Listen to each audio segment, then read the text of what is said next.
बिस्मिल्लाहिर्रहमानिर्रहीम। कैसे हैं भैया आप लोग? रटना नहीं है, समझना है। Syntex book board matric chemistry chapter number 15 halogens का पार्ट 6 और इम्पोर्टेंस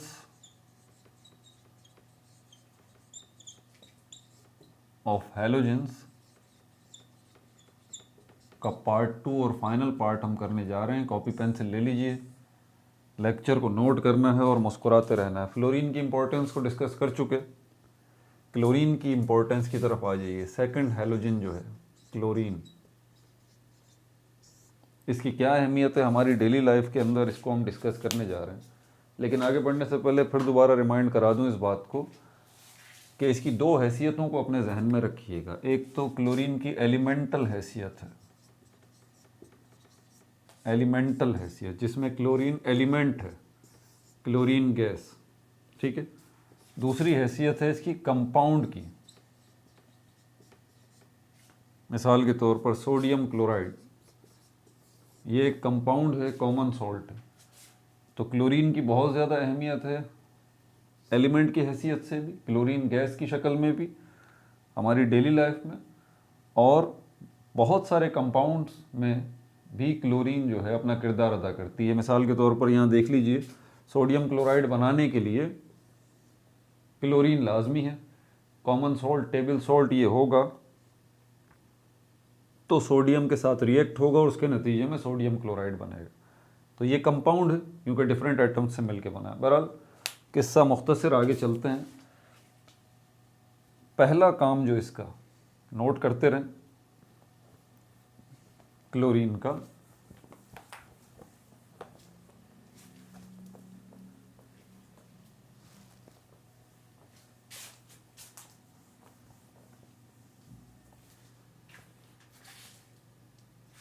यूज्ड, कहाँ इस्तेमाल, कहाँ यूज़ हो रही है chlorine? Used in making organic compounds, used in making organic compounds, organic compounds. Organic compounds कौन से होते हैं? नॉर्मली इनको हम कार्बन कंपाउंड्स भी कहते हैं। कार्बन कंपाउंड्स यानी कि ऐसे कंपाउंड्स जिनमें कार्बन की मौजूदगी लाजमी है। और कंपाउंड को तो मैं अभी आपको बता चुका हूँ, कोई भी चीज़ कंपाउंड जब होती है जब उसमें एक से ज़्यादा किस्मों के एटम्स जो हैं वो इन्वॉल्व होते हैं, ठीक है। तो हमारे पास कंपाउंड्स बेसिकली दो किस्मों के हैं। ऑर्गेनिक कंपाउंड्स, ऐसे कंपाउंड्स जिनमें कार्बन की शमूलियत शर्त है, कार्बन का होना लाजमी है। और ऐसे कंपाउंड्स आसान लफ्ज़ों में जिनको हम इनऑर्गेनिक कंपाउंड्स कहते हैं। इनऑर्गेनिक कंपाउंड्स, ऐसे कंपाउंड्स जिनमें कार्बन की शमूलियत ज़रूरी नहीं है। समझ में आ रही है बात आपको? इनमें कुछ एक्सेप्शंस भी हैं, ठीक है। ऑर्गेनिक कंपाउंड्स और इनऑर्गेनिक कंपाउंड्स, इसी से ऑर्गेनिक केमिस्ट्री भी बनती है, इनऑर्गेनिक केमिस्ट्री भी बनती है। केमिस्ट्री की दो बड़ी ब्रांचेस बनती हैं। ये तो बहरहाल तफसील से हम डिस्कस करेंगे आगे जब चैप्टर नंबर 17 ऑर्गेनिक केमिस्ट्री में आएंगे। तो बहरहाल बहुत सारे ऑर्गेनिक कंपाउंड्स बनाने में क्लोरीन का जो है वो बहुत ज़्यादा किरदार है, उसके बगैर वो ऑर्गेनिक कंपाउंड्स बन नहीं सकते। यहाँ पर जो आपके सिलेबस में दिया गया, एक तो कार्बन टेट्राक्लोराइड है CCl4, कार्बन टेट्राक्लोराइड, और दूसरा है ट्राइक्लोरोमीथेन CHCl CHCl3। इनके नाम भी लिख देता हूँ। कार्बन टेट्राक्लोराइड, ये भी एक ऑर्गेनिक कंपाउंड है। देख लीजिए कार्बन मौजूद है इसके अंदर और क्लोरीन भी मौजूद है। दूसरा ये है हमारे पास ट्राइक्लोरोमीथेन, ट्राइक्लोरोमीथेन, ठीक हो गया भाई। ये जो दोनों हैं ये बड़े ज़बरदस्त किस्म के जो है वो ऑर्गेनिक सॉल्वेंट्स हैं, good organic solvents. Organic solvent से क्या मतलब है, सॉल्वेंट से क्या मतलब है, पहले इसको समझ लीजिए।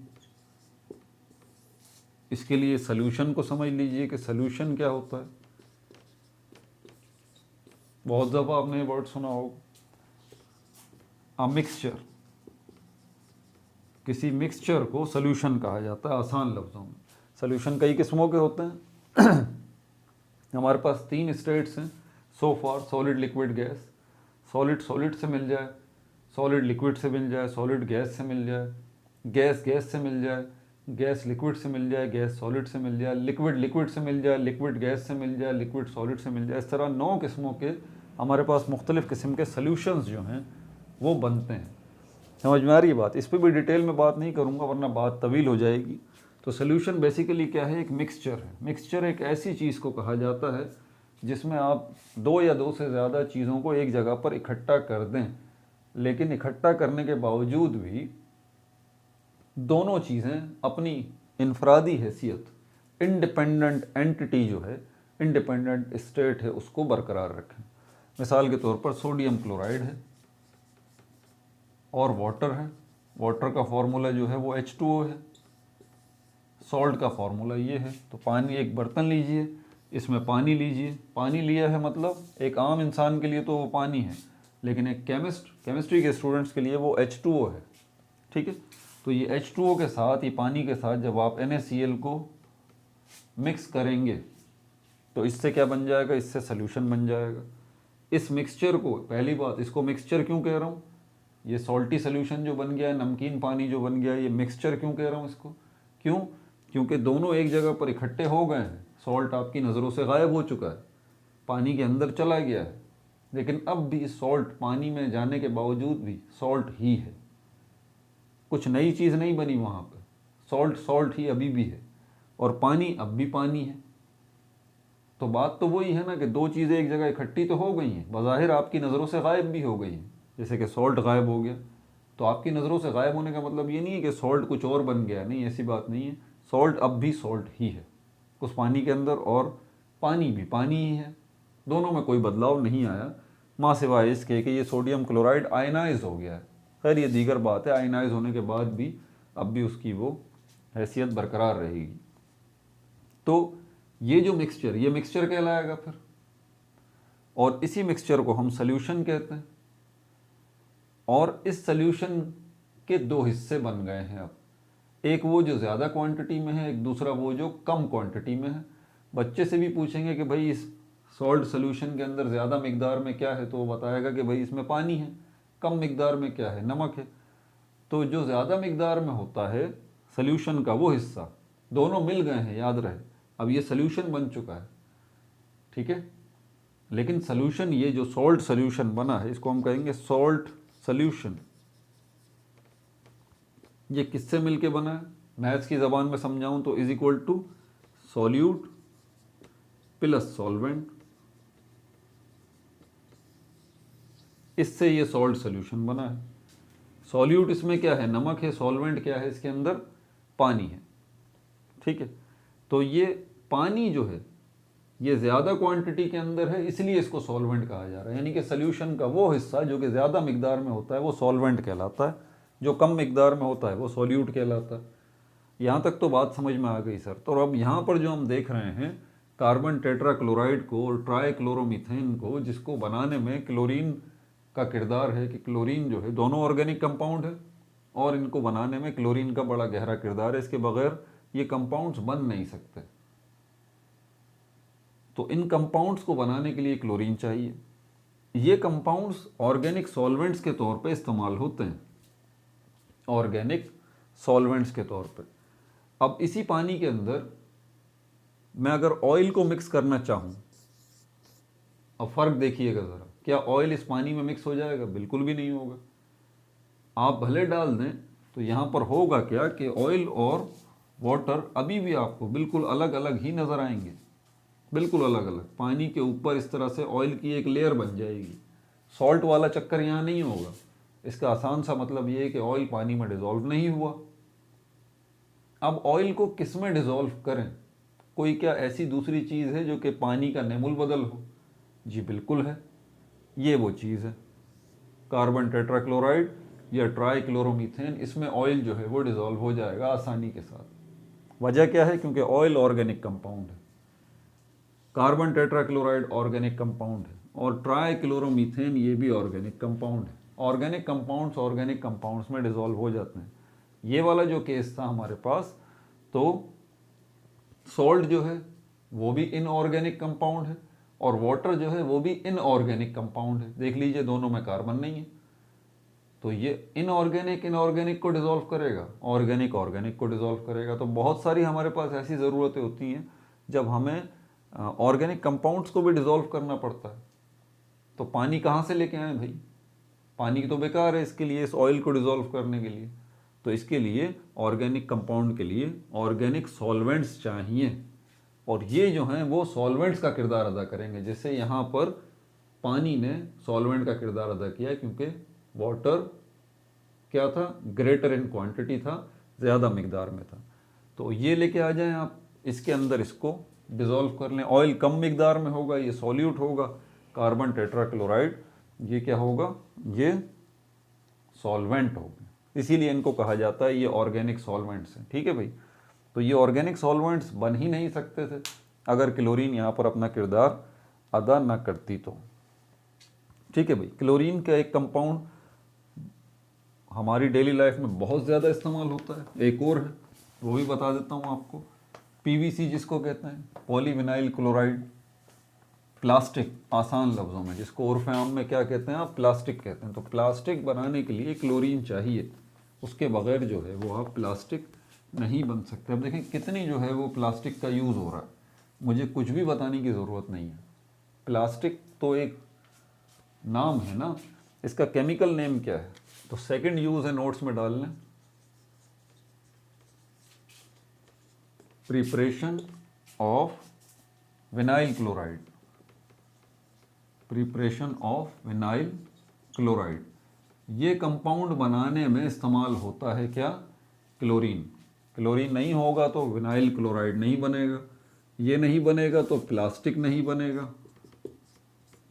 प्लास्टिक हज़ारों किस्मों का है, कोई भी किस्म हो प्लास्टिक की, विनाइल क्लोराइड के बगैर नहीं बन सकती, और विनाइल क्लोराइड क्लोरीन के बगैर नहीं बन सकता। एक एग्जाम्पल पीवीसी है, प्लास्टिक की एक किस्म है। इसके फुल वर्ड्स क्या हैं? इसको हम कहते हैं पॉली विनाइल क्लोराइड। नोट्स में डाल दीजिए, एमसीक्यूज में क्वेश्चंस आ जाते हैं। ठीक है भाई, इसको पीवीसी प्लास्टिक भी कहते हैं इन शॉर्ट। इसके अलावा कहाँ यूज़ होता है? पेस्टिसाइड्स बनाने में क्लोरीन का इस्तेमाल किया जाता है। पेस्टिसाइड्स, पेस्टिसाइड्स वर्ड बना है पेस्ट से। पेस्ट का मतलब होता है हशरातुल अर्ज़, कीड़े मकोड़े, कीड़े मकोड़े या फिर इंसेक्ट्स इनको हम कहते हैं। वो सारी अद्वियात, वो सारी मेडिसिन्स जिनको आप यूज़ करते हैं, किसके लिए? कीड़े मार दवाएं जो होती हैं, आसान लफ्ज़ों में वो पेस्टिसाइड्स कहलाती हैं। ठीक है भाई, तो वो सारी दवाएं, कीड़े मार दवाएं, ख़ास तौर पे जो फसलों पे इस्तेमाल होती हैं, तो उनकी तैयारी में क्लोरीन गैस का बहुत बड़ा किरदार है। वो नहीं होंगी तो पेस्टिसाइड्स नहीं बनेंगे। ठीक है भाई, इसके अलावा कुछ सिंथेटिक प्रोडक्ट्स हैं, कुछ हमारे पास सिंथेटिक प्रोडक्ट्स हैं, ये मिटा दूं,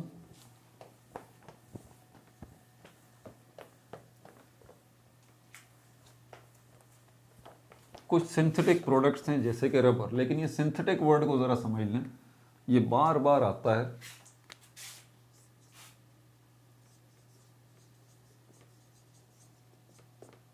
कुछ सिंथेटिक प्रोडक्ट्स हैं, उनकी तैयारी में भी क्लोरीन गैस का इस्तेमाल किया जाता है। जैसे कि रबर, रबर का बहुत ज़्यादा यूज़ होता है हमारी लाइफ में। ये मिलता कहाँ से है हमें? ये नेचुरली मिलता है, रबर ट्री होता है, रबर ट्री होता है, दरख्त होता है। उससे क्या मिलता है आपको? रबर ट्री से आपको रबर मिलता है। अब आपको रबर चाहिए तो फिर आप क्या करें भाई? बहुत सारे प्लांट लगाएं, प्लांट बड़े होंगे, ट्री बनेंगे, उनसे फिर रबर निकलेगा, वो रबर हासिल करें तो बड़ा लंबा प्रोसेस है भाई। ये सारा का सारा जो मैंने प्रोसेस बताया ये नेचुरल है, कुदरती है, कुदरती है। नेचुरल मतलब कुदरती है। आप चाहते हैं कि ये रबर जो है वो नेचर से ना मिले, नेचर से भी मिले, यानी कि कुदरती तौर पे भी मिले, यानी कि प्लांट से भी मिले, रबर ट्री से भी मिले, और हम इसको लैब में भी तैयार करें। तो वो चीज़ ध्यान से सुन लीजिए, वो चीज़ जो कि नेचुरली मिल रही है, उसी चीज़ को आप लैब में तैयार कर रहे हैं, लेबॉर्ट्री में तैयार कर रहे हैं, वो कहलाएगी सिंथेटिक यानी कि मसनूई।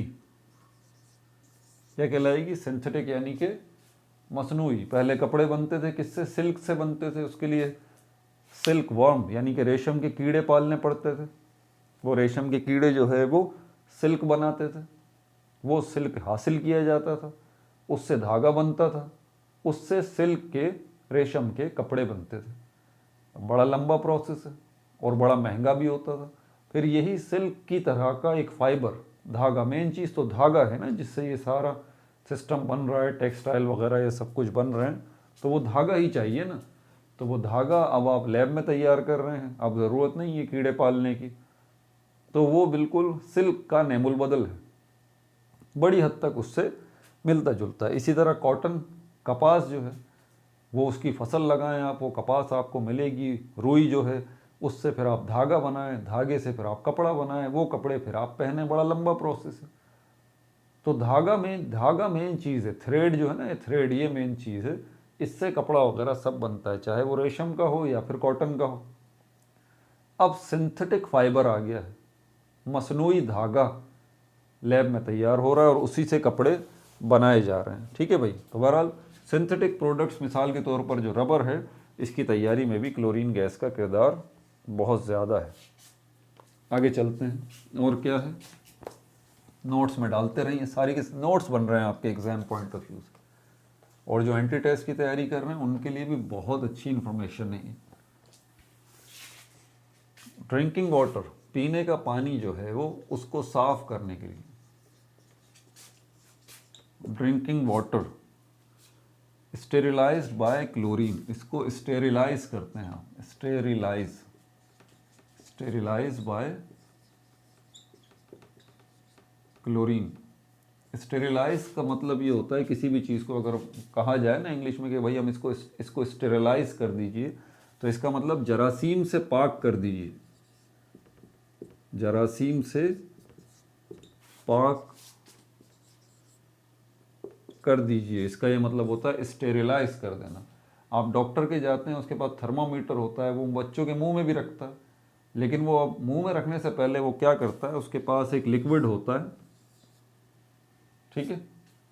वो लिक्विड, अब उसकी डिटेल में तो मैं नहीं जाऊंगा, वो लिक्विड में उस थर्मोमीटर को डिप करता है पहले। तो क्या होता है, क्योंकि वो एक ही थर्मोमीटर बार बार मुख्तलिफ माउथ में इस्तेमाल हो रहा है, अब वो हर बच्चे के लिए कोई नया थर्मोमीटर थोड़ी ना लाएगा, वही एक थर्मोमीटर है, लगा रहा है, वो निकाल रहा है, जर्म्स तो आ रहे हैं ना। You need to sterilise this thermometer, आपको इसको स्टेरिलाइज करना पड़ेगा। उसके लिए लिक्विड मौजूद है, इसमें डिप करेंगे, थर्मोमीटर स्टेरिलाइज हो जाएगा, जरासीम से पाक हो जाएगा। बिल्कुल इसी तरह बहुत सारे जरासीम, जर्म्स और कीड़े मकोड़े जो है वो हमारे पीने के पानी में भी होते हैं। क्लोरीन गैस जो है वो बहुत ज़बरदस्त है।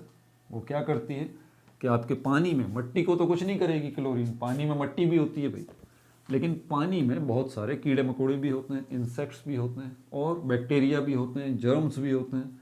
तो क्लोरीन गैस को जब क्लोरीन को, गैस को नहीं, क्लोरीन को लिक्विड बना के, क्लोरीन को गैस है उसको आप लिक्विड भी बना सकते हैं ठंडा करके। तो जब क्लोरीन गैस लिक्विड बन जाए तो उस लिक्विड को पानी में जब शामिल करेंगे तो पानी में जितने भी इंसेक्ट्स वगैरह होंगे, ये होंगे, सब मर जाएंगे और आपका पानी स्टेरिलाइज हो जाएगा।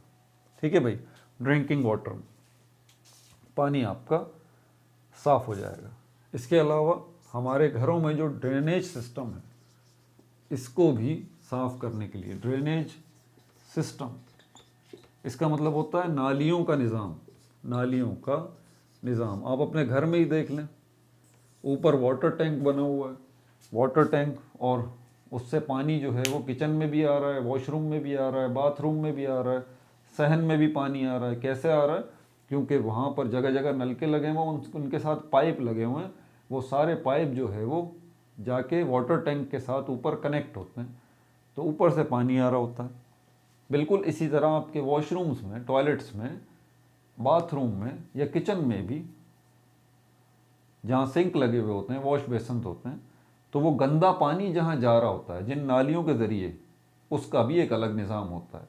आपके घर से निकलने वाली वो सारी गंदी नालियाँ, ड्रेन्स, वो कहाँ जाती हैं? बाहर गटर मौजूद होते हैं, वो गटर लाइन के साथ कनेक्ट होती हैं। आपके घर से लाइनें निकलती हैं, वॉशरूम से, बाथरूम से, टॉयलेट से, वो मेन गटर के साथ बाहर कनेक्ट होती हैं। वो मेन गटर जो है वो आगे कनेक्ट होता है फिर बड़े गटर के साथ, वो आगे कनेक्ट हो के और इस तरह ये पूरा फुजला या गंदा पानी जो है, गटर का पानी, ये शहर से बाहर चला जाता है। इसको फिर डिस्पोज ऑफ कर दिया जाता है। लेकिन ये जो गंदा पानी है, इसके अंदर जो गंदगी है, इसमें जर्म्स वगैरह जो हैं बहुत सारे पलते हैं, और जरासीम भी होते हैं, और इंसेक्ट्स वगैरह, ये सब कुछ होता है उसके अंदर। तो उसमें उनकी परवरिश हो सकती है। छोटे छोटे कीड़े मकोड़े होंगे तो कॉकरोचेस वगैरह और पता नहीं क्या अला बला जो है इन गंदी नालियों के अंदर जो है वो परवरिश पाएगा, और उससे क्या होगा, धीरे धीरे वो नालियों में से बाहर निकलेंगे। कॉकरोचेस वगैरह देखें किचन में इधर उधर ये निकल आते हैं ना, नालियों से बाहर निकल आते हैं। तो ये ड्रेनेज सिस्टम को पाक करने के लिए भी क्लोरीन गैस का इस्तेमाल किया जाता है। ठीक है भाई।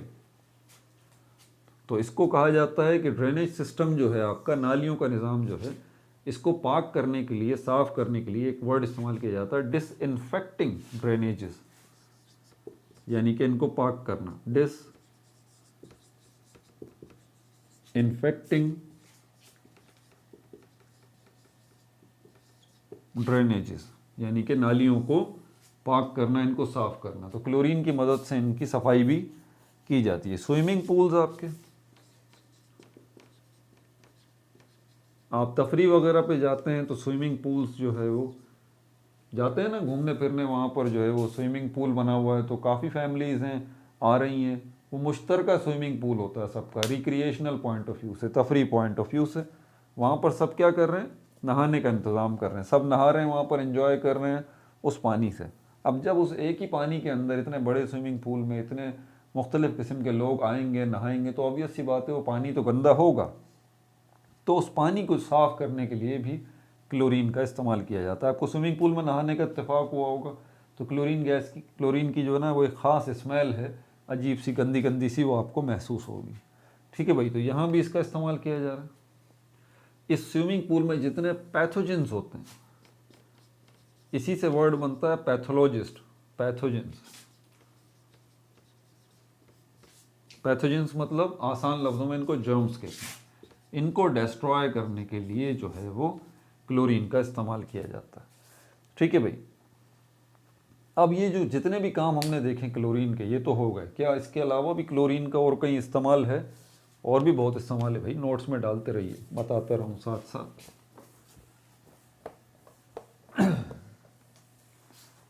बस ये इम्पोर्टेंस ऑफ क्लोरीन के बाद फिर industrial preparation, laboratory preparation chlorine की देखेंगे हम। लेकिन ये इम्पोर्टेंस वाला जो है अच्छा टॉपिक है, लेकिन लेंदी बहुत है, इंफॉर्मेशन बहुत है इसके अंदर। सोडियम क्लोराइड,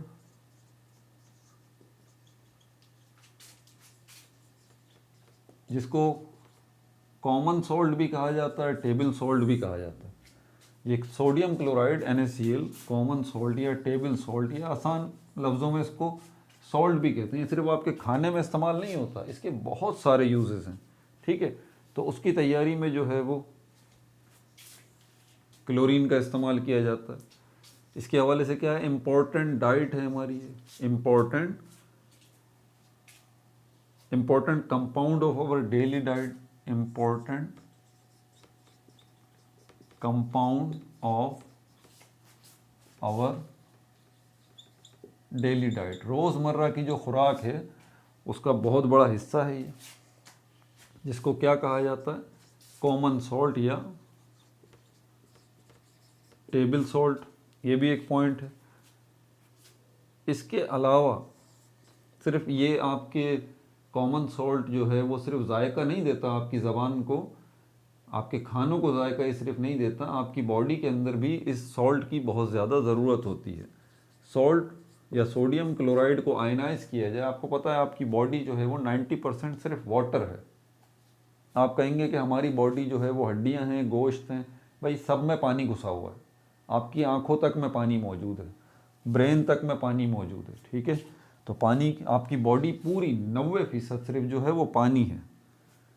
तो जब ये सोडियम क्लोराइड आपकी बॉडी में जाएगा खाने के ज़रिए, तो ये क्या होगा, पानी के साथ रिएक्ट करेगा, क्या बनेगा फिर ये आयनाइज हो जाएगा सोडियम आयंस और क्लोराइड आयंस में। इन सोडियम आयंस और क्लोराइड आयंस का बहुत बड़ा किरदार होता है आपकी बॉडी के नर्वस सिस्टम के साथ। नर्वस सिस्टम, अब बायो के स्टूडेंट्स हैं उनको तो पता है, नर्वस सिस्टम के ऊपर भी मैं वीडियोस बना चुका हूँ कि आपका जो आसाबी निज़ाम है, जिसको उर्दू में कहा जाता है नर्वस सिस्टम, ये दो हिस्सों पे, दो मज़ीद सिस्टम से मिलके बनता है। CNS सेंट्रल नर्वस सिस्टम और PNS पेरिफेरल नर्वस सिस्टम।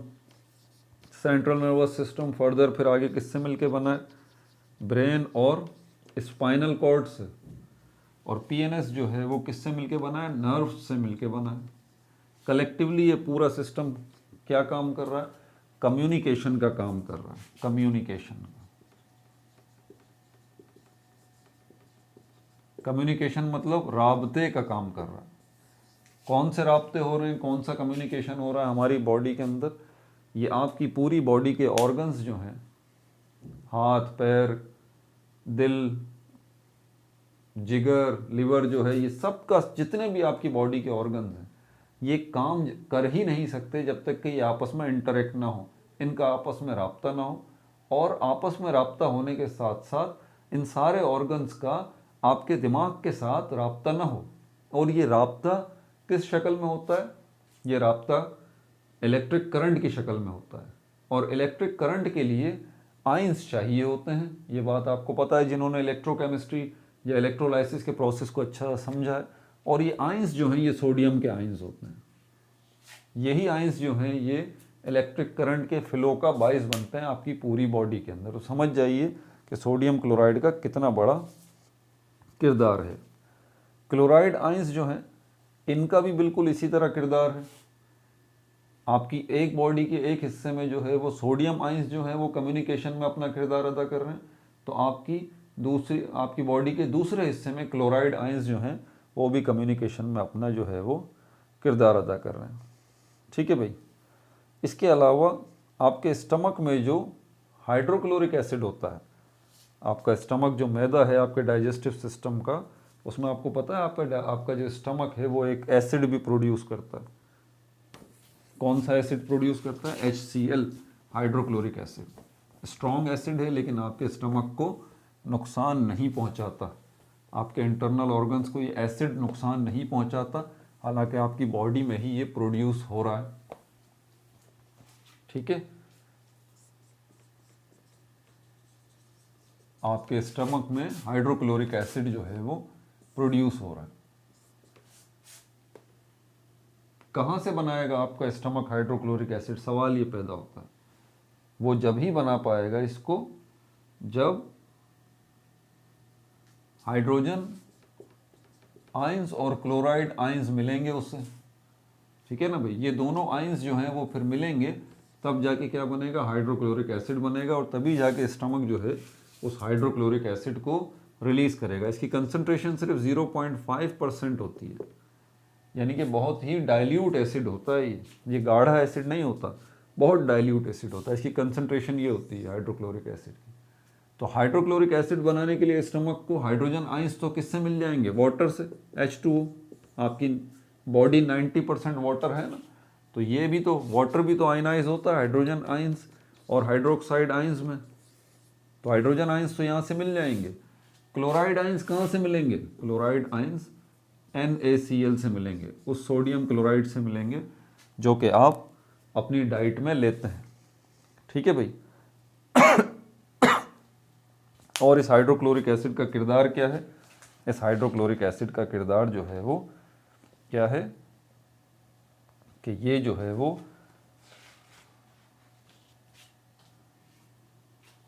आप जो खाना खाते हैं, तो खाना मुंह के ज़रिए ईसोफेगस से होता हुआ आपके स्टमक में आता है। तो स्टमक में आने के बाद इसमें जर्म्स जो होते हैं उनको मारना ज़रूरी है, क्योंकि यही जर्म्स आगे जाएंगे तो आपकी बॉडी को नुकसान पहुंचाएंगे। तो हाइड्रोक्लोरिक एसिड जब आपके फूड में मिक्स हो जाता है तो उसमें जितने जर्म्स होते हैं वो किल हो जाते हैं, मर जाते हैं। ठीक है भाई। इसके अलावा सोडियम, इसका जो क्लोरीन का एक और बड़ा अहम काम है क्लोरीन गैस का, सोडियम क्लोराइड की तफसीलात तो मैंने बता दी, क्लोरीन गैस का एक काम मैं बताना भूल गया था। क्लोरोकार्बन कंपाउंड्स, ये भी बहुत सारे कंपाउंड्स, बहुत सारे किस्मों के कंपाउंड्स होते हैं जिनको क्लोरोकार्बन कंपाउंड्स कहा जाता है।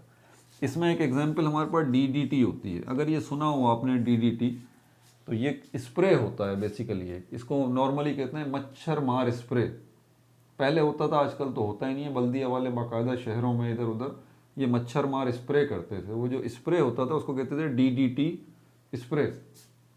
इस डीडीटी के फुल वर्ड्स लिख लीजिए, हो सकता है एमसीक्यूज में पूछ लिया जाए आपसे। डाइक्लोरो डाइफिनाइल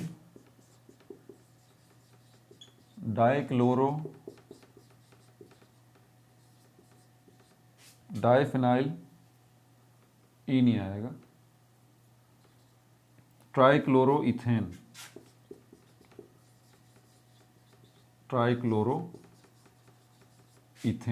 तो ये डीडीटी स्प्रे बनाने के लिए भी नाम से ही देख लें, क्लोरो का नाम आ रहा है, क्लोरीन गैस की ज़रूरत पड़ती है। ये होगी क्लोरीन गैस तो ही जाके ये डीडीटी स्प्रे बन पाएगा, ठीक है।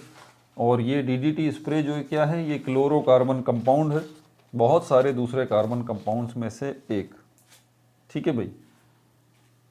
इसके अलावा क्लोरीन जो है वो आपके डिफेंस सिस्टम को स्ट्रॉन्ग करती है। इसको मिटा दूं, ये जो क्लोरीन है, क्लोराइड आइंस हैं जो कि आपकी बॉडी में जा रहे हैं। अब दोबारा उसकी तरफ आ जाएं, वो बेसिकली मैं भूल गया था। तो ये क्लोराइड आइंस जो हैं ये आपके डिफेंस सिस्टम को,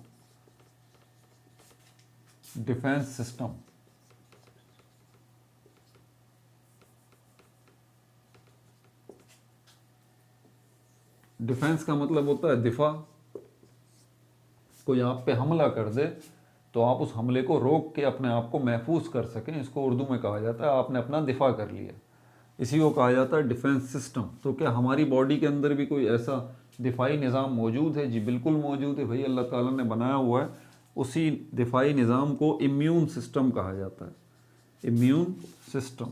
इस इम्यून सिस्टम का जो है वो बुनियादी काम ही ये है कि इन केस किसी ना किसी तरह बैक्टीरिया, वायरसेस वगैरह जो हैं, ठीक है, बैक्टीरिया है, वायरसेस हैं और फंजाई है या टॉक्सिन्स, जहरीले मादे हैं, जहरीली चीज़ें हैं, पॉइजनस चीज़ें हैं, वो किसी ना किसी तरह अगर आपकी बॉडी में पहुंच भी जाएंगी तब भी जो है अल्लाह ताला ने आपकी बॉडी के अंदर एक डिफेंस सिस्टम रखा हुआ है जिसको इम्यून सिस्टम कहते हैं। और वो इम्यून सिस्टम जो है इस बैक्टीरिया, वायरसेस, फंजाई, टॉक्सिन्स वगैरह को इनको ख़त्म कर देगा। और उसके लिए क्या चाहिए? उसके लिए ये क्लोराइड आयंस जो हैं बड़ा अहम किरदार अदा करते हैं। ये कहाँ से मिलते हैं आपको? ये आपको जो है सोडियम क्लोराइड से, कॉमन सॉल्ट से मिलते हैं। बहुत सारी डिजीज़ को जो है वो भी कंट्रोल किया जाता है इस क्लोरीन के ज़रिए। उसकी तफसीलात भी बता देता हूँ, मिटा दूँ इसको। अभी देखें ये क्लोरीन के ऊपर ही बात चल रही है। अभी फ्लोरीन पे एक वीडियो बनी थी पार्ट 1 इसका, और क्लोरीन पे बात ख़त्म ही नहीं होके दे रही है। और भी तफसीलात हैं भाई, नोट करते जाइए, ठीक है। मैनी डिजीज़, बहुत सारी बीमारियों के ख़िलाफ़ भी क्लोरीन का इस्तेमाल किया जाता है। मैनी डिजीज़, बहुत सारी बीमारियों के ख़िलाफ़ भी जो है वो, मिसाल के तौर पर कॉलेरा, ये भी एक बीमारी है, ठीक है, इसके ख़िलाफ़ भी जो है वो क्लोरीन का इस्तेमाल किया जाता है। फार्मास्यूटिकल प्रोडक्ट्स बहुत सी आ रही होती हैं, फार्मास्यूटिकल प्रोडक्ट्स। आपके घर में अगर कोई वो हो, क्या कहते हैं, मेडिकल रैप, हाँ, इससे आप पहचान जाएंगे मेडिकल रैप। तो वो क्या करते हैं, वो मेडिसिन वगैरह को इंट्रोड्यूस कराते हैं डॉक्टर के पास जाके कि ये मेडिसिन आई है, ये मेडिसिन आई है। दूसरे लफ्ज़ों में मेडिकल रैप ये बोलते हैं कि हम फार्मा से बिलोंग करते हैं। तो ये फार्मा किस वर्ड से निकला है? फार्मास्यूटिकल। और फार्मास्यूटिकल्स प्रोडक्ट्स मतलब आसान लफ्ज़ों में मेडिसिन। तो मेडिसिन की तैयारी में भी जो है वो क्लोरीन का बहुत बड़ा किरदार है। ठीक है भाई, तकरीबन 40%। अब देखें एक मेडिकल स्टोर के अंदर कितनी सारी किस्मों की मेडिसिन होती हैं। तो पूरी दुनिया में जो फार्मास्यूटिकल प्रोडक्ट्स हैं, पूरी दुनिया में जो दवाएं बन रही हैं, उन दवाओं का 40% जो मेडिसिन हैं, 40%, देखें कितना बड़ा किरदार है। 40% मेडिसिन जो हैं वो किसके ऊपर बेस करती हैं? क्लोरीन पर। ये अगर ना हो तो दुनिया की 40% अद्वियात दवाएं बन ही ना सकें। क्लोरीन का कितना बड़ा किरदार है भाई। अब एक और एग्जाम्पल देख लीजिए, एक और एग्जाम्पल है हमारे पास। एक चीज़ है जिसको क्लोरोकिन कहा जाता है, इसको उर्दू में कोनेन भी कहते हैं कि भाई आपको मलेरिया वगैरह हो गया है तो कोनेन ले लें, ये बड़ी कड़वी होती है। इसको इंग्लिश में क्लोरोकिन, QUINE। ये किस लिए इस्तेमाल किया जाता है? ये मेडिसिन है मलेरिया के लिए, बहुत ज़्यादा इफ़ेक्टिव है। मलेरिया किसी ज़माने में बहुत ख़तरनाक किस्म की बीमारी थी, हज़ारों लोग मर जाते थे, लेकिन थैंक्स टू क्लोरीन कि उसकी मदद से ये कोनेन या क्लोरोक्विन टैबलेट बनाई गई और उसके बाद मलेरिया जो है वो टाएं फिश हो गया, इसका काम तमाम हो गया। इसके अलावा इतनी अच्छाइयों के बावजूद क्लोरीन के हवाले से एक और बात भी है, इसको शैतानी एलिमेंट भी कहा जाता है। देखें ये भी आपके MCQs में पूछा जा सकता है। कौन सा एलिमेंट है जो कि सैटनिक एलिमेंट है? शैतान को इंग्लिश में सैटन भी कहा जाता है, लूसीफर भी कहा जाता है। ठीक है, और उसका शैतान का काम तो शर फैलाना है। तो क्या इसकी मदद से भी शर फैलाया जा रहा है जो इसको सैटनिक एलिमेंट कहा जा रहा है? जी बिल्कुल भाई, बहुत सारी चीज़ें ऐसी हैं जिसकी वजह से इसको शैतानी एलिमेंट भी कहा जाता है। नॉर्मली MCQs में ये पूछ लिया जाता है। कौन सी डेंजरस कंपाउंड्स हैं? कुछ डेंजरस कंपाउंड्स हैं जो कि बनाए जा रहे हैं। कौन से डेंजरस कंपाउंड्स हैं? DDT, ये तो मैंने बता दिया। वो आप कहेंगे DDT तो फ़ायदेमंद है भाई, इससे तो मच्छर मरते हैं। मच्छर तो वाकई इससे मर जाते हैं। आप घर में कॉइल जलाते हैं, उससे भी मच्छर मर जाते हैं। आप घर में स्प्रे करते हैं, मोर्टीन वगैरह है वो, उससे भी मच्छर मर जाते हैं। लेकिन इसका नुकसान भी तो होता है, आपका गला ख़राब होता है, आप खुद बीमार हो जाते हैं। अब ये तो मेरे साथ भी है घर में प्रॉब्लम। अब मैं मच्छरों को मारने के लिए स्प्रे करता हूँ तो उस स्प्रे से हमारी तबीयत ख़राब हो जाती है। अब या तो डॉक्टर के इंजेक्शन से मरें या फिर मच्छर के काटने से मरें, दोनों सूरतों में हमारी तबाही हो जाती है। तो बहरहाल ये DDT जो है, इसके नुकसानात भी होते हैं बहुत ज़्यादा, क्योंकि ये स्प्रे जब किया जाता है तो ये प्लांट्स वगैरह और फसलों को बहुत ज़्यादा ये नुकसान भी पहुंचाता है। और ये उन्हीं फसलों में जो क्रॉप्स लगी हुई होती हैं, वही सब्जियां, वेजिटेबल्स जब हम खाते हैं तो ये DDT हमारी बॉडी में जाता है और हमें इससे नुकसान पहुंचता है। एक और डेंजरस जो है वो कंपाउंड है जिसको PCB कहते हैं। PCB इसको कहा जाता है। इसके पूरे वर्ड भी लिख लीजिए, क्योंकि फुल वर्ड्स नॉर्मली पूछ लिए जाते हैं। पॉली क्लोरिनेटेड बाइफिनाइल्स,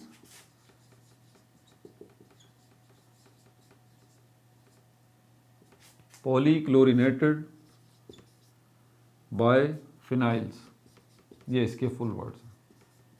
और ये है क्या? ये भी इसी तरह का कंपाउंड है, ख़तरनाक कंपाउंड है। इसके अलावा तीसरा जो कंपाउंड है CFCs, इसके बारे में तो अगर ओजोन का टॉपिक आपने मेरा वीडियो देखी हो, ओजोन वाली, जो कि ऑक्सीजन की एक एलोट्रोपिक फॉर्म है ओजोन, उसमें मैंने CFCs का शायद जिक्र किया है। इसको हम कहते हैं फ्लोरोकार्बन। ये जो है वो एक कंपाउंड, ये भी बड़ा डेंजरस किस्म का है, क्लोरोफ्लोरोकार्बन। बज़ाहिर तो इससे हमें बड़े फ़ायदे होते रहे, यानी कि जितने रेफ्रिजरेशन यूनिट्स हैं, एरोसोल्स वगैरह हैं, स्प्रे हैं, चाहे वो परफ्यूम हो या फिर घर में बॉडी स्प्रे हो या फिर मॉस्कीटो मारने वाला मोर्टीन स्प्रे हो, कोई भी शक्ल जो स्प्रे की शक्ल में होती है उसको हम एरोसोल्स कहते हैं। उन एरोसोल्स में कभी CFCs का इस्तेमाल किया जाता था, क्लोरोफ्लोरोकार्बन, इन कंपाउंड्स का इस्तेमाल किया जाता था, वरना एरोसोल्स कोई भी बन नहीं सकते। ठीक है, ये जो भी जितने भी मैंने नाम लिए हैं। इसके अलावा इन क्लोरोफ्लोरो या CFCs कंपाउंड्स जो हैं, जिसमें क्लोरीन का बड़ा अहम किरदार है, इसके बगैर ये CFCs बन ही नहीं सकते ये कंपाउंड्स। रेफ्रिजरेशन यूनिट्स, आपके AC हैं, फ्रिज है, ठीक है। तो इनमें जो है वो CFCs का इस्तेमाल किया जाता था, अब तो नहीं किया जाता। तो ये बड़ा ख़तरनाक किस्म का केमिकल था। अब आप सोच रहे होंगे क्या, कहाँ से ख़तरनाक हो गया सर? वो ख़तरनाक इस तरह से हो गया कि ये CFCs जो हैं, जब आप अपने रेफ्रिजरेटर्स वगैरह में आपके यूज़ होता है, ये फ्रिज में यूज़ होता है या एरोसोल्स में यूज़ होता है, ये CFCs जब वहाँ से निकलता है, इनमें से आपके एटमॉस्फेयर में पहुँचता है, आपकी अर्थ के ऊपर एक लेयर है जिसको ओजोन कहा जाता है, जिसका केमिकल फार्मूला O3 है। आपकी सनलाइट जो आती है, जो कि बेसिकली 7 लाइटों का मजमूआ है, जिसको विबग्योर कहते हैं, जिसको कौसे कज़ा के रंग भी कहते हैं, ठीक है। तो ये एक सनलाइट जो है असल में 7 लाइट्स का मजमूआ है। ये गलत बात है, 7 लाइट्स का मजमूआ नहीं है, ये 9 लाइट्स का मजमूआ है। 7 लाइट्स तो वो हैं जो कि आपको नज़र आती हैं, violet, indigo, blue, yellow, orange, red, है ना, ये 7 हैं। इन 7 के अलावा 2 और हैं, अल्ट्रा वायलेट और इंफ्रा रेड। ये बड़ी डेंजरस किस्म की हैं। तो इसमें जो अल्ट्रा वायलेट है, अगर वो ज़मीन तक आ जाए, अल्ट्रा वायलेट UV जिसको कहते हैं, तो ये आपकी स्किन का कैंसर का बाइस बन सकती है, आपको स्किन कैंसर हो सकता है, ये इतनी डेंजरस है। ये ओजोन जो है, ओजोन गैस अल्लाह ताला ने कायम कर रखी है आपकी अर्थ के इर्द गिर्द। ये क्या करती है, सनलाइट को फिल्टर कर देती है, छान देती है। इसमें जो अल्ट्रा वायलेट होती है, ये टकरा कर इस ओजोन से वापस चली जाती है स्पेस में, और बाकी की जो लाइट है वो हमारी ज़मीन पे आ जाती है। अब ये CFCs वाला जो मामला है ना, ये जो कंपाउंड्स हम बना रहे हैं क्लोरीन की मदद से, अब तो नहीं बन रहा ये CFCs एरोसोल्स में या रेफ्रिजरेशन यूनिट्स में। ये जाके क्या करते हैं, ये जाके इस ओजोन को तोड़ देते हैं, ओजोन लेयर को डिस्टॉर्ट करते हैं, इसको ख़राब करते हैं, ठीक है। उसके नतीजे में क्या होता है, जगह खाली हो जाती है। तो अल्ट्रा वायलेट रेज जो पहले टकरा कर वापस जा रही थी, किससे, ओजोन लेयर से, ओजोन लेयर अब धीरे धीरे ख़त्म हो रही है। किसकी वजह से, CFCs की वजह से। तो डायरेक्ट लाइट जो है वो आप तक पहुंच रही है, डायरेक्ट अब लाइट पहुंच रही है, उसकी वजह से स्किन कैंसर्स और बहुत सारे मसले जन्म ले रहे हैं, और बहुत सारे प्लांट्स जो हैं, ट्रीज़ जो हैं, उनके पत्ते झड़ रहे हैं, ख़त्म हो रहे थे, बड़े मसले हो रहे थे उसकी वजह से, ठीक है भाई। तो ये था। अब आगे चलते हैं, अब ज़रा तीसरे कंपाउंड को भी देख लें, जो कि ब्रोमीन है। फ्लोरीन हो चुका, क्लोरीन हो चुका, ब्रोमीन की तरफ चलते हैं। तो मैंने कहा था कि आज जो है वो इम्पोर्टेंस ऑफ हैलोजेंस वाला टॉपिक जो है उसको ख़त्म करेंगे। तो ब्रोमीन के कंपाउंड्स को जो है वो कहा क्या जाता है, इनको कहा जाता है organo bromine compounds. Organo bromine compounds, ये आसान लफ्ज़ों में ब्रोमीन के कंपाउंड्स। ये तीसरा हैलोजन है, ठीक है, तीसरा है ये। इसकी क्या अहमियत है हमारी डेली लाइफ के अंदर, कहाँ इस्तेमाल हो रहा है ये ऑर्गेनो ब्रोमीन कंपाउंड्स, जो कि ब्रोमीन की मदद से बनाए जाते हैं। ये कंपाउंड्स कहाँ इस्तेमाल हो रहे हैं, फार्मास्यूटिकल्स में। अभी मैं बता चुका हूँ फार्मा की तफसीलात। फार्मास्यूटिकल्स यानी कि अद्वियात बनाने वाली जो कंपनी है, जब वो मेडिसिन्स बनाती हैं तो इस ऑर्गेनो ब्रोमीन कंपाउंड्स का भी बहुत ज़्यादा यूज़ किया जाता है, तो मेडिसिन्स बनती हैं, ठीक है। इसके अलावा डाइज़, डाइज़ का मतलब कलर्स, जितने भी किस्मों के कलर्स हैं, ठीक है, तो वो कलर्स बन ही नहीं सकते अगर ये ऑर्गेनो ब्रोमीन कंपाउंड्स ना हो। फ्यूमिगेंट्स, फ्यूमिगेंट्स का मतलब होता है धुनी देने वाली चीज़ें। धुनी देना क्या होता है भाई, फ्यूमिगेंट्स, FUMIGANT। फ्यूमिगेंट्स मतलब धुनी देना, धुनी देना। कौन सी धुनी, इंडियन क्रिकेटर नहीं भाई, उनकी बात नहीं हो रही, उर्दू का वर्ड है धुनी देना, मतलब स्मोक फैलाना, ठीक है। ऐसा होता है, अगर इसकी मिसाल आसान सी दूँ, अगर बहुत ज़्यादा घर में मच्छर हों तो फिर आप आग जला दीजिए, उससे बहुत सारा धुआं, ये धुनी वर्ड धुएं से निकला है, तो जो धुआं जो फैलेगा उससे मच्छर जो है उस जगह से फिर भाग जाते हैं या मर जाते हैं। समझ में आ रही है बात आपको। तो ऐसी सारी चीज़ें जिनसे बहुत सारा धुआं निकलता है उनको फ्यूमिगेंट्स कहा जाता है, और इनके बहुत सारे यूजेस होते हैं।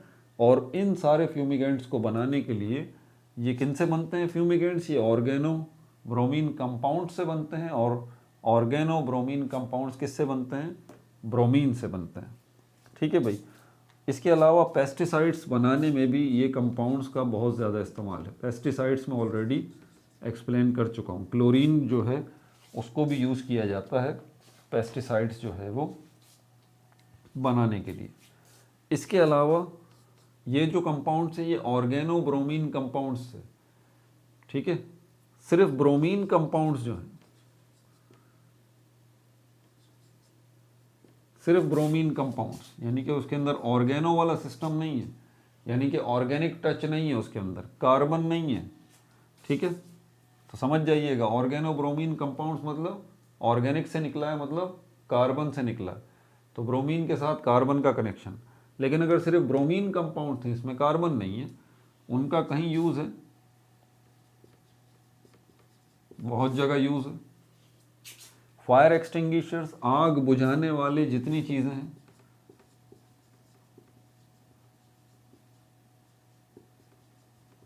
फायर एक्सटिंग्विशर्स में, ठीक है, ऐसी सारी चीज़ें जो कि आग बुझाने के सिलसिले में इस्तेमाल होती हैं, वो सारे केमिकल्स जो कि आग बुझाने के लिए इस्तेमाल होते हैं, उनमें उनकी तैयारी में जो है वो ब्रोमीन कंपाउंड्स का इस्तेमाल किया जाता है। इसके अलावा fire retardants,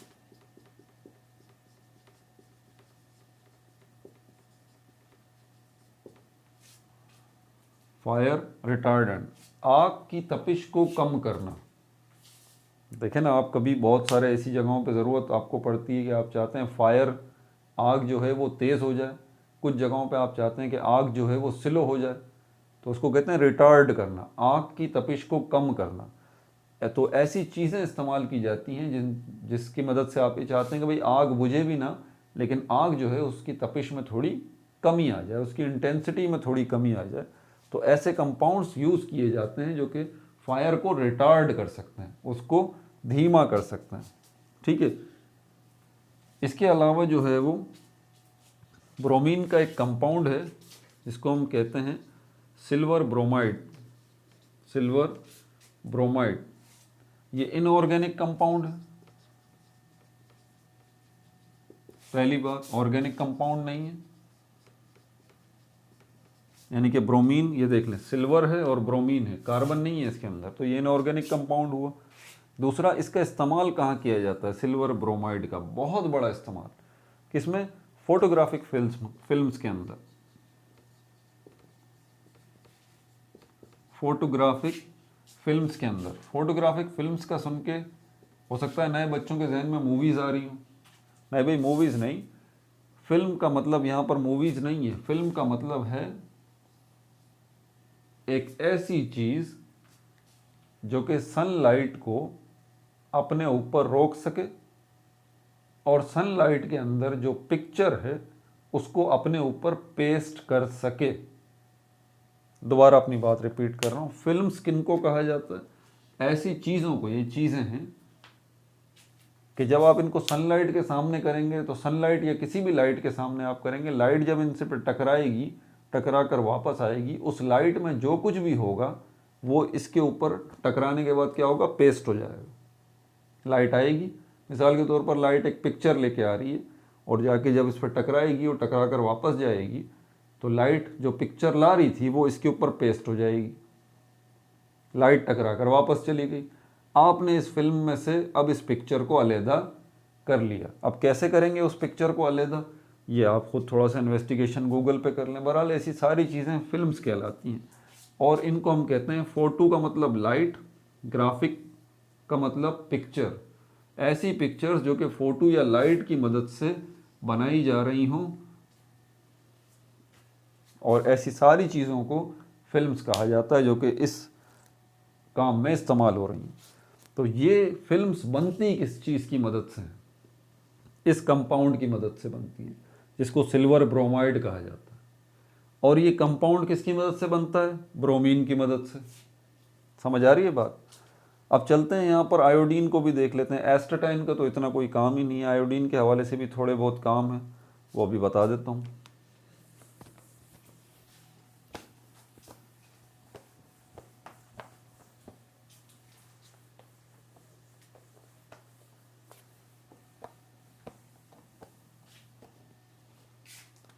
number 4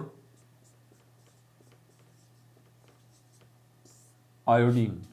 iodine solid है, पता है आपको। आयोडीन और इसके कंपाउंड्स को देख लेते हैं। कैटलिस्ट के तौर पे इस्तेमाल किया जाता है। कैटलिस्ट क्या होते हैं? ऐसे कंपाउंड्स होते हैं, ऐसी चीज़ें होती हैं कैटलिस्ट, जो कि केमिकल रिएक्शन को बढ़ा देती हैं या कम कर देती हैं। कब? इन मेडिसिन्स में इस्तेमाल किया जाता है।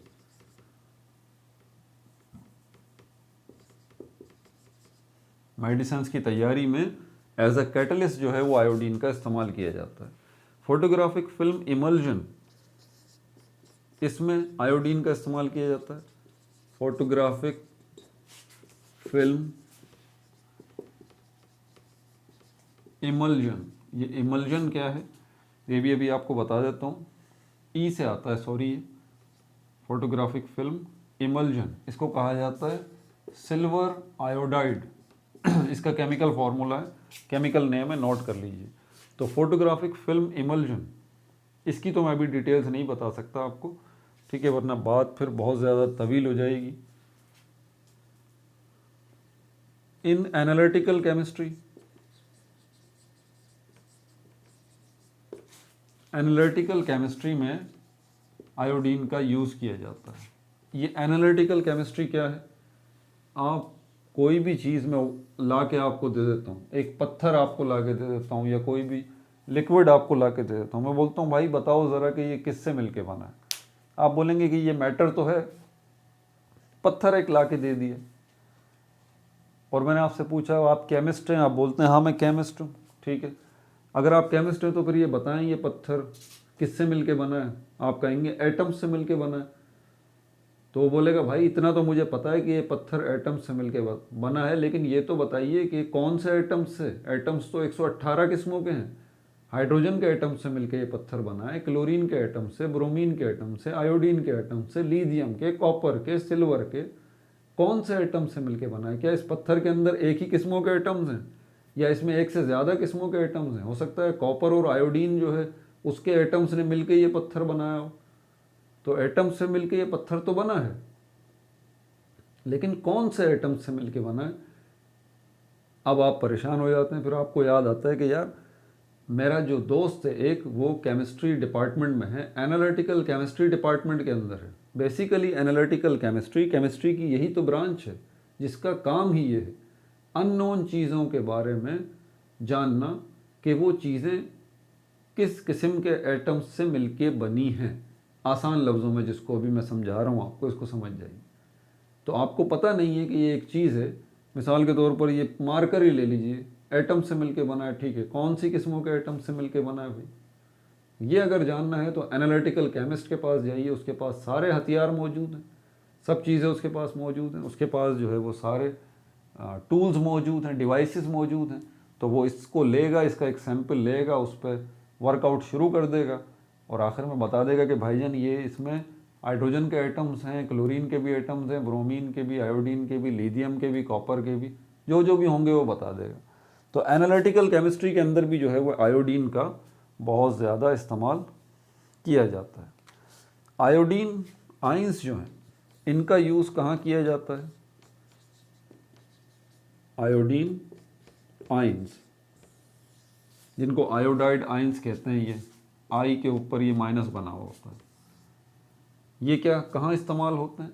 ये आपके जो हलक है यहाँ पर कुछ ग्लैंड्स हैं, इनको कहा जाता है थायराइड ग्लैंड्स, ठीक है, थायराइड ग्लैंड्स। अब इसके लिए आपको अगर देखना है थायराइड ग्लैंड्स कौन से होते हैं तो मेरी वीडियो देख लीजिए एंडोक्राइन सिस्टम, उसमें मैंने सारे ग्लैंड्स को तफसील से बताया। तो ये थायराइड ग्लैंड्स जो हैं वो यहाँ पर आपके मौजूद हैं। इनका काम क्या है अभी ये तो खैर मैं नहीं बता सकता। बहरहाल ये थायराइड ग्लैंड्स जो हैं ये एक केमिकल की मदद से काम करते हैं, उसका नाम है थायरोक्सिन। थायरोक्सिन, ये थायरोक्सिन केमिकल होगा तो आपके थायराइड ग्लैंड्स जो हैं अच्छे से काम करेंगे।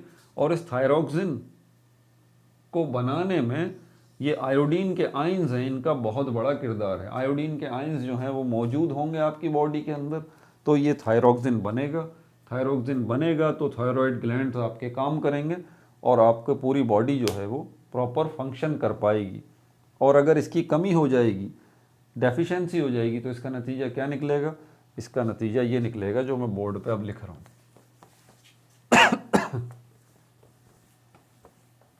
गोइटर, कुछ लोगों को देखा आपने, गला जो है वो यहाँ से फूला हुआ होता है इस तरह का, जस्ट लाइक दिस, गला फूल जाता है यहाँ से। होता क्या है कि गोइटर हो जाता है उनको, उनके थायराइड ग्लैंड्स जो हैं वो एनलार्ज हो जाते हैं, साइज में बढ़ जाते हैं। समझ में आ गई बात? तो इसीलिए जो है वो क्या करें, अपनी डाइट के अंदर आयोडीन का मुनासिब इस्तेमाल करें, तो उससे ये फ़ायदा होगा कि आपको जो है वो गोइटर नहीं होगा, प्रिवेंशन ऑफ गोइटर होगी, ठीक है, और आपकी बचत हो जाएगी इसके अंदर। इसके अलावा और ये बहुत सारे जो है वो, अब तो ये है कि सॉल्ट के अंदर भी आयोडीन का इस्तेमाल किया जा रहा है, लेकिन मेरा मशवरा ये है कि वो आयोडाइज्ड सॉल्ट जो है वो आप ना खाएं, ठीक है, जिसमें आर्टिफिशियली आयोडीन को मिक्स किया जा रहा है सॉल्ट के अंदर, ताकि आपको आयोडीन के आयंस मिले हैं और आपको आपकी ये थायरोक्सिन बनता रहे और आपके थायराइड ग्लैंड जो है अच्छे से काम करते रहें। लेकिन क्योंकि वो आर्टिफिशियली ऐड किया जाता है सॉल्ट में, उसकी मिकदार जो है वो कम ज़्यादा हो सकती है, और होता भी यही है, वो बजाय फ़ायदा देने के उल्टा नुकसान देती है। तो बेहतर ये है कि आप जो है वो ऐसी नेचुरल डाइट का इस्तेमाल करें जिसके अंदर कुदरती तौर पर आयोडीन मौजूद है, नेचुरली मौजूद है। जैसे फ्रूट्स हैं, सब्जियां हैं, वो खाएं, उनमें आयोडीन की मिकदार मौजूद है।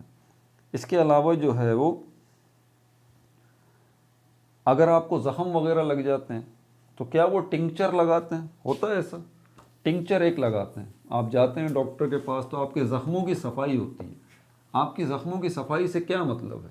आपके ज़ख़्मों को साफ़ करके तैयार करके क्या स्कूल भेजना है? नहीं भाई, ऐसी कोई भी बात नहीं है। ऐसी कोई भी बात नहीं है कि आपके ज़ख़्मों की सफाई हो रही है, भाई चलो इसके बाद इसको यूनिफॉर्म पहना के जो है स्कूल भेजेंगे, ऐसी कोई बात नहीं है। आपके ज़ख़्मों की सफाई से मतलब ये होता है कि उसके ऊपर, क्योंकि जैसे ही आपको कट लगता है ना, तो हवा में मौजूद जो जर्म्स होते हैं, बैक्टीरिया होते हैं, वो फ़ौरन उस पर अटैक करते हैं, तो उनको हटाया जाता है, ठीक है। उसको हम कहते हैं टिंक्चर। ये वो केमिकल होता है रुई में लगा के जो आपके ज़ख़म साफ़ करते हैं, ताकि जितने जरासीम वगैरह बैक्टीरिया हैं वो आपके ज़ख़्मों को ख़राब ना करें और वो मर जाएं। तो इसको टिंक्चर किससे बनता है? ये आयोडीन से बनता है, इसीलिए कहा जाता है इसको टिंक्चर ऑफ आयोडीन, ठीक है। अब ये बताने की तो ज़रूरत नहीं है कि ये टिंक्चर ऑफ आयोडीन जो है ये नहीं होगा तो कितना नुकसान होगा आपके ज़ख़्मों से। भाई बैक्टीरिया वगैरह आप सोप से रगड़ते रहें, वो थोड़ी ना उससे हटेंगे। समझ में आ गई बात? तो ये टिंक्चर ज़रूरी है, ये आपके ज़ख़्मों को साफ़ कर देगा और ये आयोडीन की मदद से बनता है। और ये बेसिकली होता क्या है, ये भी नोट कर लीजिए, हो सकता है MCQs में आपसे पूछ लिया जाए। ये मिक्सचर होता है, मिक्सचर ऑफ आयोडीन। आयोडीन को मिक्स किया जाता है, आप चाहें तो खुद घर पे बना सकते हैं। ये दो चीज़ें लाके आयोडीन ले आइए, सॉलिड फॉर्म में होगा, उसको पाउडर फॉर्म में मिक्स कर दीजिए। किसके साथ? इथाइल अल्कोहल के साथ। इथाइल अल्कोहल के साथ इसको मिक्स कर दीजिए तो ये टिंक्चर बन जाएगा। और आयोडीन के नाम की मुनासबत से ये टिंक्चर ऑफ आयोडीन कहलाएगा। इसके अलावा डेयरी इक्विपमेंट्स जो हैं,